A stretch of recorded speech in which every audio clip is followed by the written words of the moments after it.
Estos tipos no pueden hablar con nadie y nadie puede hablar con ellos. Nos llevó años ganar esta guerra.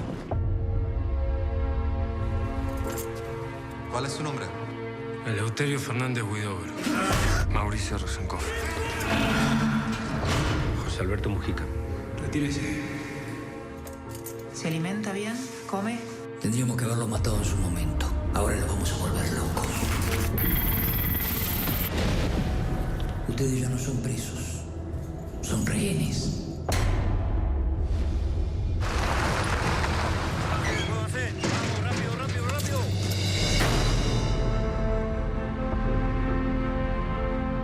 Así que usted es el escritor. Hay una chica que me gusta. ¿Puede ayudarme? Hace 7 años que no leo. Tiene que agarrarse de lo que pueda, Mujica, en este momento. ¿Es creyente? ¿Cree en Dios? ¿Qué Dios haría esto? ¡Quiero mi yerba y mi pelela! Una mariposa. Lo siento, pero su hijo no se encuentra disponible. ¿Y dónde está? Vos tenés que resistir y no dejes que te mate. Y ustedes querían cambiar el mundo. Yo hice lo que hice porque creía en lo que hacía y acepto mi castigo. Y ni usted ni nadie va a darme por derrotado. Sobreviva. Falta poco.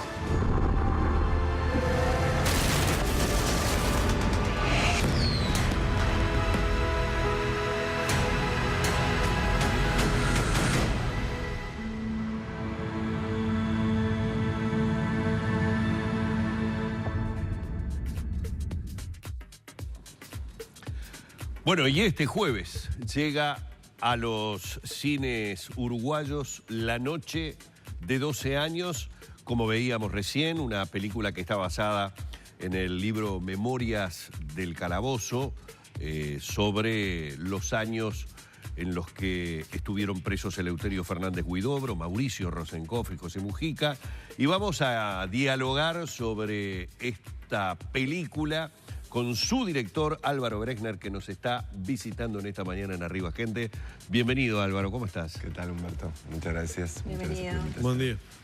Bueno, lo primero que se me ocurre preguntarte es, después de todo lo que ya ha pasado con La Noche de 12 años, ¿qué expectativa tenés al pasar a ser presentada aquí en nuestro país, en los cines uruguayos?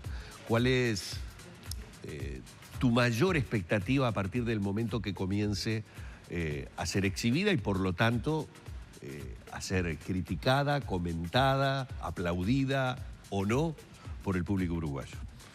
Bueno, lo primero de todo decir que la película es el estreno en sí mundial en cuanto a salas, si bien estuvo en el Festival de Venecia, claro. Y empieza a hacer una ruta, se estrena la semana siguiente Uruguay, se estrena en Argentina, Brasil, y empiezan ciertos estrenos comerciales, digámosle, pero bueno, sigue una ruta festivalera de San Sebastián y demás, pero expectativas no lo sé, porque es que la película siempre son muchos años de proceso de investigación, de trabajo, y también cada película es una aventura, ¿no? Que uno la recorre en la medida que se lanza a hacerla ella y de golpe la película te va hablando. Y cuando está terminada en realidad es como que no sabes qué puede pasar y qué cosas se revelan de ella a mí a nivel propio, ¿no? Después hay una cuestión que tiene que ver con en sí los espectadores también, con el tipo de audiencia, con el tipo de público en distintos países y que de golpe uno aprende como esto. A mí básicamente lo que más me interesa es la exploración sobre la condición humana en general en todas mis películas. Por más de que tienen cosas evidentemente muy marcadas, las tres películas y esta sobre todo con Uruguay, no solo hechas acá, sino de temáticas que puntualmente entroncaban con cosas, me parece muy de la columna de nuestra sociedad y de nuestra actualidad o de nuestro pasado. Realmente hay veces que te sorprende cosas que recibí de un público completamente descontextualizado también, ¿no? Por ejemplo, que en Venecia te aplaudan 20 minutos. Sí, lo de Venecia fue bastante impactante. Fue bastante impactante porque primero estábamos muy ansiosos, todo el equipo, estás ahí sentados, era una sala, de la sala más grande de Venecia, casi 1.500, 1.600 personas, estaba lleno, era de hecho la primera vez que estaba sold out, era el primer sábado también. Y estábamos el equipo ahí con los actores y casi todos éramos la primera vez que la veían. Yo obviamente la vi 800 veces, pues la fui retocando, pero es cierto que una vez que la terminás ya no sabés ni lo que terminaste, si hay como un proceso al menos de unos meses hasta volver a encontrarte con ella. Entonces estábamos todos nerviosos con la película más que con la reacción, con que primero de como seres pensantes y emocionales y en libertad de ver cómo nos afectaba a nosotros nuestro trabajo puesto y qué nos emocionaba en sí de la película. Terminó y como que fue un pequeño vacío que nos miramos, como que entre todos había mucho rostro de emoción entre parte del equipo. Estaba con Antonio Latorre, Alfonso Torres, como nos fuimos como que a acercarnos, como que a dar la mano y fue un salto de la sala que fue increíble, porque fue un abrazo extensísimo que la gente no nos dejaba salir y era como que una sensación de gran abrazo, no de... Generalmente en los festivales siempre está esta cosa que la primera vez que pasás una película, a ver la recepción, también hay un grado del aplauso de aceptación, que a veces en estos festivales grandes, tanto en Cannes como en Venecia, te chiflan si no les gusta, no sé, te gritan, o sea, pero más allá de eso... No hay una postura políticamente correcta. Si no te gusta, no te gusta. No, es totalmente personal. Es como que es tremendo, pero bueno, uno lo tiene que entender que si no les gusta, lo expresan también, aunque estés ahí en la sala. Y fue como un inmenso abrazo vital de un pasaje, no lo sé, no sé qué conexión hubo y también los comentarios después, ¿no? Y acá en el este preestreno que hubo la semana pasada, ¿cuál fue la reacción? Bueno, tenemos que tener en cuenta, claro, el preestreno en Uruguay era en gran parte de ver con mucha de la gente que hizo la película, gente cercana, había un poco de todo. Claro, y gente que estuvo, digo, gente como muy cercana, entonces era muy emotivo. Pero es claro que cualquier estreno de este tipo está muy marcado por el hecho que es como poner la película frente a 200 personas que trabajaron en ella, una cantidad de familiares, amigos y nada, fue muy emocionante por ver un poco la tarea cumplida después de tanto tiempo, ¿no? Te conmueve y te preocupa la condición humana, ¿no? Explorar eso. ¿Por qué esta historia de ese libro que no es nuevo? ¿Cómo llega a vos? ¿Cómo se inicia ese proceso? Bueno, sobre todo lo que más me importaba era el hecho de estas tres personas que de alguna forma... lanzados a condiciones casi que extremas, son obligados, ¿viste esa frase de que uno es, uno no sabe lo fuerte que es hasta que ser fuerte es la única opción que te queda para sobrevivir?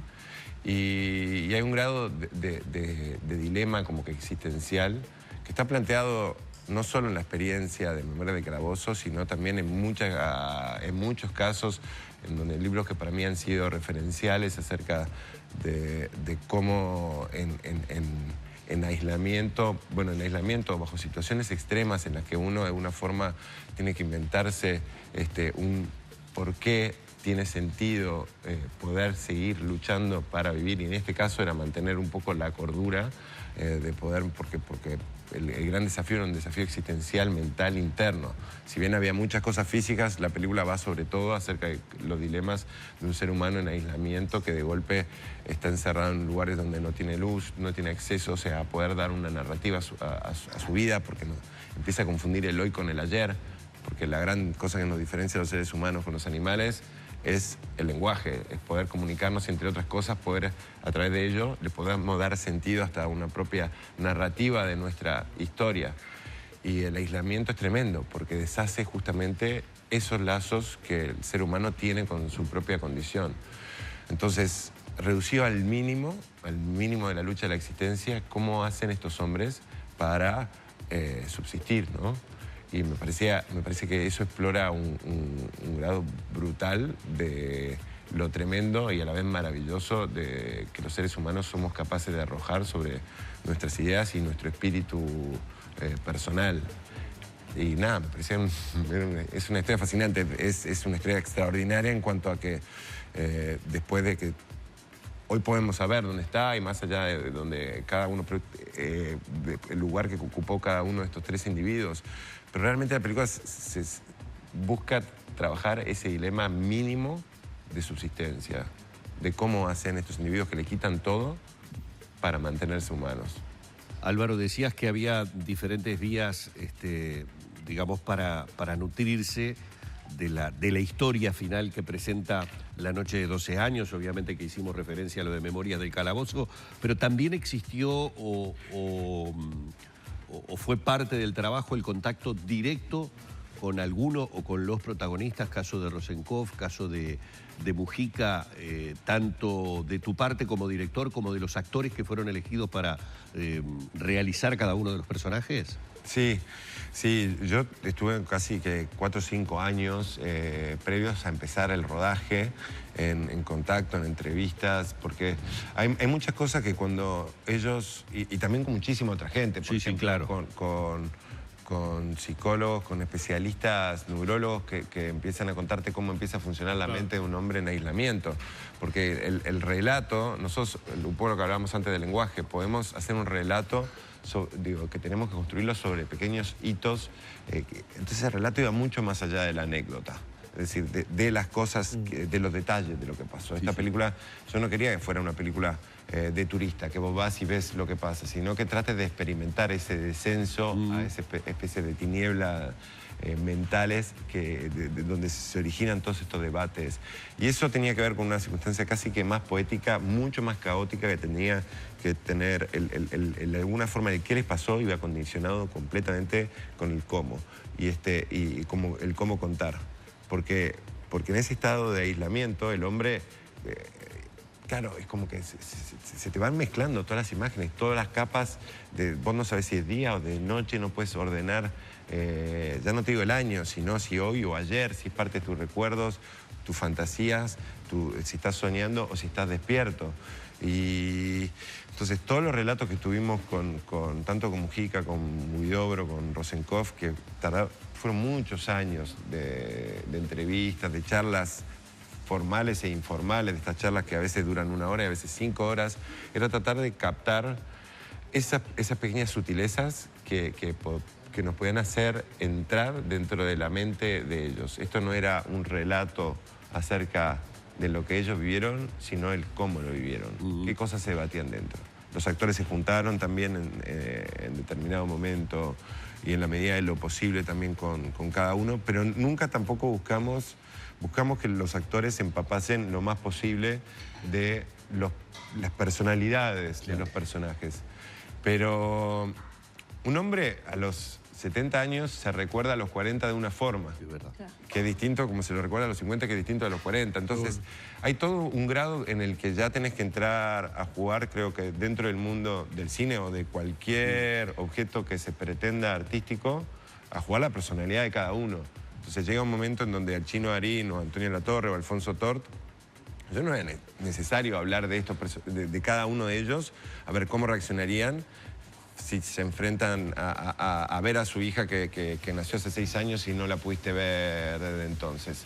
Entonces, no es necesario pensar en... llega un momento en donde ya hay cosas incorporadas, pero la condición humana nos es cercana de distintos lados, pero a cada uno. Y lo importante es lo que salía del estómago de cada uno, desde el corazón de ellos, del mío, de los que estábamos allí, y qué cosas de esta historia nos impactaban a nosotros como para querer hacer esta película.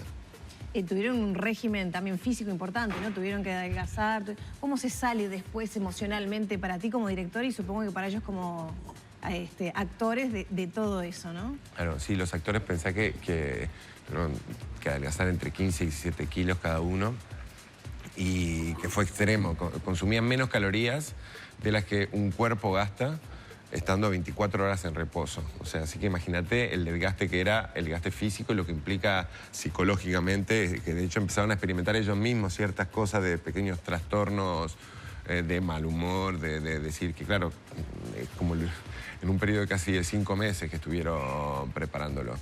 Pero creo que más, aparte del trastorno físico, había todo un grado de que era un viaje de verdad, una especie de asilo mental, un infierno en donde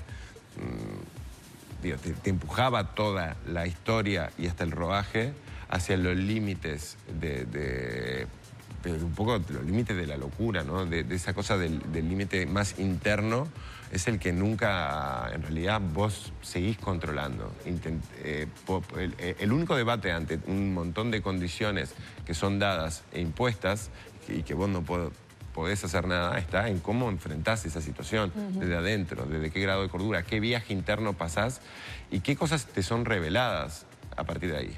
Yo digo, una de las cosas que me impactó de muchísimas de las charlas con ellos es que todos tenían una postura muy directa en cuanto a que fue una especie de revelación, que a través de la soledad hubo un grado de desarrollo, de forma de pensar que evidentemente cualquiera sale trastocado en base a una experiencia así, 12 años de esa experiencia, pero qué cosas ellos habían obtenido de ella. ¿Qué punto de vista habían sido de alguna forma iluminados con esa experiencia? Y ahora, para nosotros hacer la película sin ningún tipo de decir, nosotros solo estuvimos unos años haciendo la película y haciéndola de nuestro lado, pero es cierto que uno se imagina adentro y esas cosas se te van pegando. Fue un viaje una mochila muy pesada. Sí, fue un salto absoluto al vacío. Bueno, vamos a agradecerle mucho a Álvaro Brechner, director de La Noche de 12 años. El jueves se estrena en los cines uruguayos. Obviamente una tremenda expectativa por ver esta obra y, bueno, por compartirla y poder comenzar a comentarla. Pertenece, obviamente, a uno de los momentos más tremendos en la historia contemporánea uruguaya y tiene 3 protagonistas de muchos que hubo, de ese aislamiento, de esas torturas, de esa soledad y de eso que, bueno, Álvaro con su dirección va a tratar de hacernos vivir de alguna manera y que a partir del jueves lo podrán estar asistiendo en La Noche de 12 años. Muchísimas gracias, Álvaro, por tu presencia hoy aquí. Gracias. Vamos cerrando por aquí la nota con Álvaro Brechner, director de La Noche de 12 años. Ya nos estamos yendo, se viene la música.